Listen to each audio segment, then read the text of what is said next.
Hello बच्चों, आज मैं आप लोगों को क्लास 7th का चैप्टर 5 साइंस है। चैप्टर 5 इसका मैं आपको क्वेश्चन आंसर करवाऊंगा, तो आप मेरे साथ बने रहिएगा। आप मेरे साथ क्या करिएगा, बने रहिए। मैं आपको क्वेश्चन आंसर करवाता हूँ, ध्यान से देखिएगा, समझे। अब देखिए, सबसे पहले देखेंगे पाठ में आए कुछ प्रश्न का उत्तर देखेंगे और उसके बाद इसका प्रश्न अभ्यास करेंगे और उसके बाद क्या करेंगे, इसका प्रश्न अभ्यास करेंगे। कहता है यदि बालू और नमक को पानी में डालें तो आप क्या घुल जाएंगे, कौन घुलेगा और कौन नहीं घुलेगा। कहेगा कि जब हम बालू और नमक को पानी में डालेंगे तो नमक पानी में घुल जाएगा क्योंकि नमक पानी में घुलनशील है। बालू पानी में नहीं घुलता है क्योंकि यह पानी में अघुलनशील है। सही उत्तर को चुनिए। अब क्वेश्चन आंसर देखते हैं, यहाँ से क्या देखते हैं, क्वेश्चन आंसर देख लेते हैं, समझे।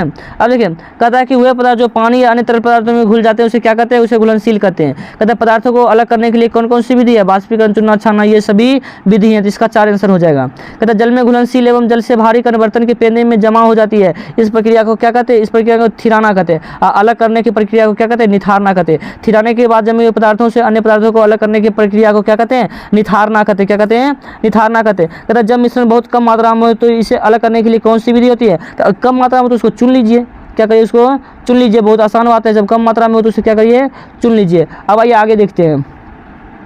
अब देखिए, रिक्त स्थानों को भरिए, रिक्त स्थानों को क्या करिए, भरिए। कहता है गेहूं के दानों को भूसियों से अलग करने के लिए किस विधि का प्रयोग करते हैं, तो ओसाई विधि उपयोग करते हैं, समझे ना। कहता है कि समुद्र से जल नमक डैश द्वारा प्राप्त किया जाता है, तो कहिएगा बाष्पीकरण विधि द्वारा प्राप्त किया जाता है। चाय की पत्तियों को चाय से अलग करने की प्रक्रिया को क्या कहते हैं, छानना। क्या कहते हैं, छानना। क्रोमेटोग्राफी विधि द्वारा पेड़ पौधों में पाई जाने वाली दवाइयों को डैश करने में उपयोग किया जाता है, अलग करने में उपयोग किया जाता है। अब कहता है मिश्रण से अवयवों को अलग करने की जरूरत क्यों होती है, तो आप कहिएगा कि मिश्रण से अवयवों को अलग करने की जरूरत इसलिए होती है क्योंकि मिश्रण में अनेक हानिकारक पदार्थ मिले या घुले होते हैं। यदि उन्हें हम मिश्रण से अलग नहीं किया जाए तो वे हमारे शरीर के लिए एवं शरीर हमारे भोजन को स्वादहीन बना देंगे। क्या बना देंगे, स्वादहीन बना देंगे और हमारे शरीर को कई सारी बीमारियां पैदा कर देंगे, इसमें जन्म दे देंगे। तो चावल दाल में कंकड़ पत्थर होने से हमारे दांतों को कष्ट होती है। क्या पता उसमें कोई जीवाणु हो और उसको हम ग्रहण कर लिए तो हमारे लिए बहुत नुकसानदायक होगा।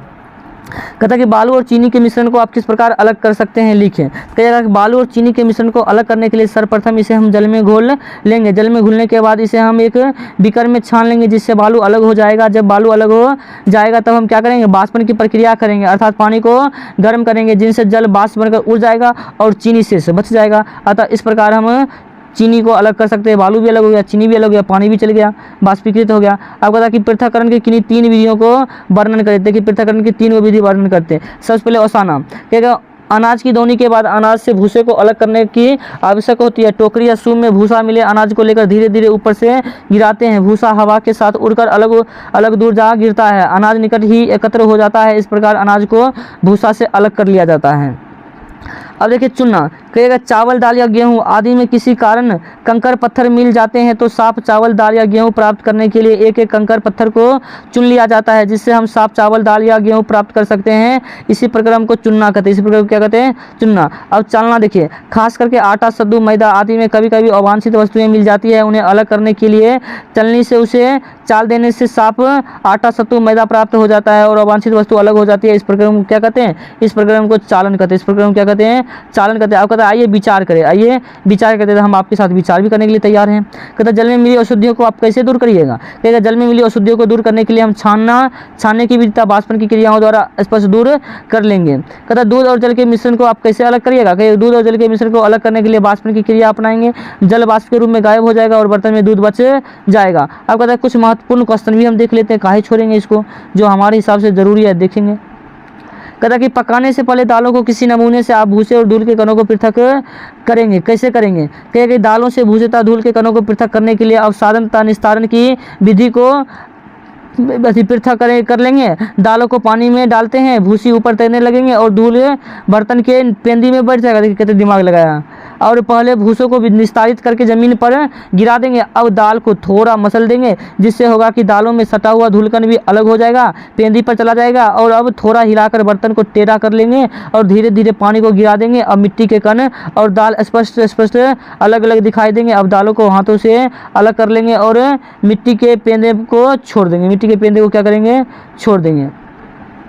अब आगे देखिए, कहता है कि चालन से क्या अभिप्राय, यह कहाँ उपयोग होता है। कि चालन से अभिप्राय है कि आटा और सत्तू जैसे उपयोगी वस्तुओं को चलनी से चालन तथा चोकर तथा अन्य अनुपयोगी पदार्थों को वस्तुओं को अलग कर देना। भवन बनाने के क्रम में बालू में बड़े बड़े कंकड़ पत्थर को निकालने के लिए हम इसका चालन का उपयोग किया जाता है। आटा चालने का उपयोग छोटे पैमाने पर व्यंजन बनाने के पूर्व घरों में होता है। आप लोग तो देखे होइएगा अपने मम्मी दीदी को। बड़े पैमाने पर आटा मिले बड़ी चालनी से चालते हुए बड़े यंत्रों का उपयोग करते हैं और सत्तू उपयोग करने से पहले अवश्य चाल लेना चाहिए। अब कहता है वाष्प यानी एवापोरेशन क्या होता है, समझे, उसको भी देख लेते हैं। कहते हैं सूर्य के प्रकाश या गर्म करने पर द्रव पदार्थ के वाष्प बनकर उड़ जाने की क्रिया को क्या कहते हैं, वाष्पन कहते हैं। मतलब पानी को गर्म किया और वाष्प बन के उड़ गया, उसी को हम क्या कहते हैं, वाष्पन कहते हैं। अब देखिए वाष्पन का क्या महत्व है, वाष्पन का क्या महत्व है। तो ये वाष्पन क्रिया द्वारा ही हमें समुद्र से जल, साधारण जल से नमक प्राप्त होता है। इस क्रिया द्वारा हम जल में घुलनशील पदार्थों को जल से क्या कर सकते हैं, पृथक कर सकते हैं। अब कहता है पृथक्करण क्या है, यानी सेपरेशन क्या है। तो ये दो या दो से अधिक पदार्थों के मिलने पर इनसे उन पदार्थों को अलग करने की क्रिया पृथक कहलाती है। जैसे कंकड़ और चावल के मिश्रण से कंकड़ को अलग करना आदि। अब कहता है कि थ्रेसिंग क्या है, थ्रेसिंग क्या है। तो आप कहिएगा थ्रेसिंग क्या है, सुनिए, पौधों से अन्न के थ्रेसर द्वारा पृथक करने की क्रिया को क्या कहते हैं, थ्रेसिंग कहलाती है। जैसे गेहूं के पौधे से बीज को अलग करना। अगर आपको ये वीडियो बहुत अच्छा लगा तो चैनल को सब्सक्राइब करें और कमेंट करके हमें जरूर बताएं।